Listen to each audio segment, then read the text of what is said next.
నా ఇంకో ఫోన్ ఉన్నదా నీ దగ్గర?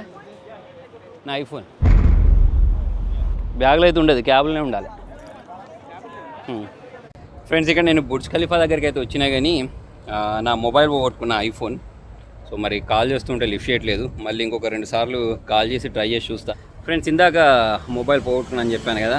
సో నాకు వెనకాల ఉన్న సెక్యూరిటీని అడిగితే కొంచెం హెల్ప్ అయితే చేసిండు. అయితే ఫ్రెండ్స్, నాకు జరిగిన మంచి విషయం ఏంటి అంటే ఆ క్యాబ్ ఇంతకుముందు ఇక్కడ సో పంక్చర్ అయిపోతే అతను మమ్మల్ని అక్కడ దూరం కనిపిస్తుంది చూసారా, అక్కడ నుంచి నడుచుకుంటూ ఏంజల్ వింగ్స్ ఉంటాయి, ఇక్కడ వింగ్స్ ఉన్నాయి చూసారా, ఆ వింగ్స్ దగ్గరికి వెళ్ళండి, దగ్గరే ఉంటుందని చెప్పాడు. సో ఆ టైంలో నేను యూట్యూబర్ అని చెప్తే నా మొబైల్ నెంబర్ కూడా తీసుకున్నాడు. సో దానికే మేము కాల్ చేసాము. డైరెక్ట్ నా మొబైల్ కాల్ చేస్తే అతను ఎత్తట్లేదు, కానీ అతని మొబైల్ నెంబర్కి కాల్ చేస్తే ఎత్తాడు. ఒక అరగంట తర్వాత మొబైల్ తీసుకొచ్చి ఇస్తా అని చెప్పాడు. సో చూద్దాం మరి ఏం చేస్తాడు.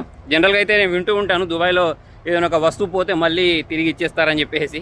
సో మరి ఇప్పుడు ఇస్తారో లేదో తెలిసిపోద్ది.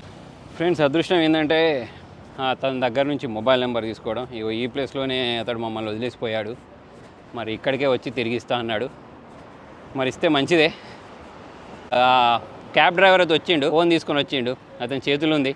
సో మరి ఇతనికి థ్యాంక్ యూ చెప్దాం. తర్వాత క్యాబ్కి సంబంధించిన డబ్బులు ఏవైతే ఉంటాయో అవి కూడా ఇచ్చేద్దాం. థ్యాంక్ యూ బ్రో, శుక్రియా. సో బ్రో, ఇతనే iPhone 16 Pro మొబైల్ మర్చిపోతే తీసుకొచ్చింది. So thank you bro. No problem. This thing for you, brother. Yeah. Okay, and this is Dubai, brother. Yeah. Okay, no problem here. Okay, so once you are here, you are safe. Yeah. So once you forget anything inside, no problem. Okay. So that is your thing. We will give you mostly. Okay.